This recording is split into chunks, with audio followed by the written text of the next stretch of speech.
Hello. ഇത് അത്ര pleasant ആയിട്ടുള്ളൊരു വീഡിയോ അല്ല കേട്ടോ എനിക്ക്. ബിക്കോസ് ഞങ്ങൾ രാത്രി ഒരു 3 മണിയായിട്ടുണ്ടാവും ഏട്ടനെ ഡ്രോപ്പ് ചെയ്യാൻ വേണ്ടിയിട്ട് റെയിൽവേ സ്റ്റേഷനിലേക്ക് പോയിക്കൊണ്ടിരിക്കുകയാണ്. രാത്രിയല്ല, പുലർച്ചെ. അപ്പോൾ ഈ പ്രാവശ്യം ഏട്ടൻ നാട്ടിൽ വന്നിട്ട് തിരിച്ചു പോകുമ്പം എന്തോ വല്ലാത്തൊരു സങ്കടമാണ് കേട്ടോ. ഇപ്രാവശ്യം നല്ല എല്ലാ പ്രാവശ്യം ഉണ്ടാവാറുണ്ട്, പക്ഷേ ഇപ്രാവശ്യം കുറച്ച് അധികം. എന്താണെന്നറിയില്ല. ബിക്കോസ് ഏട്ടൻ എന്നെക്കാളും മൂത്തതാണ്, എൻ്റെ ഏട്ടനാണ്, എല്ലാം അറിയുന്ന ആളാണ്. ഞാൻ എപ്പോഴും പറയും, എന്തെങ്കിലുമൊക്കെ സംശയം ഉണ്ടെങ്കിൽ അത് ഗൂഗിൾ ചെയ്യുന്നതിന് പകരം ഏട്ടൻ്റെ അടുത്താണ് ഞാൻ ചോദിക്കുക. ബിക്കോസ് ഏട്ടൻ എല്ലാത്തിനെ കുറിച്ചൊരു ഐഡിയ ഉണ്ട്. ഏട്ടൻ ഭയങ്കര എല്ലാ കാര്യത്തിനെ കുറിച്ചും അടിപൊളിയാണ് എന്നുള്ളൊരു മൈൻഡ് സെറ്റാണ് എല്ലാവർക്കും. പക്ഷേ ട്രാവൽ ചെയ്യുന്ന കാര്യത്തിൽ ഏട്ടൻ പോകുമ്പോൾ എപ്പോഴും ഏട്ടൻ ഇങ്ങനെ അയ്യോ അയ്യോ എന്താ ചെയ്യുക. ഏട്ടൻ്റെ മുഖത്ത് ഞാൻ ഭയങ്കരമായിട്ട് ടെൻഷൻ കാണാറുണ്ട് കേട്ടോ.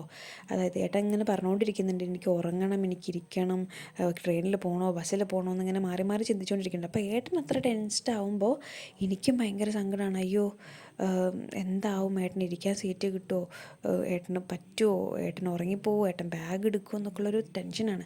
അപ്പോൾ ട്രെയിനൊക്കെ മുന്നോട്ട് പോകുമ്പോൾ എന്തോ വല്ലാത്ത ഇത് പറയുമ്പോഴും എനിക്ക് നെഞ്ചിൻ്റെ അകത്ത് എന്തോ ഒരു ഇതാണ്, എൻ്റെ കണ്ണിൽ നിന്നൊക്കെ വെള്ളം വരുന്നുണ്ട്. പക്ഷേ എന്തോ ഒരു സങ്കടമാണ്. അത് ദൂരത്തേക്ക് പോകുന്നതുകൊണ്ടല്ല, എന്തോ എനിക്കറിയില്ല. അപ്പം അത്രയേ ഉള്ളൂ.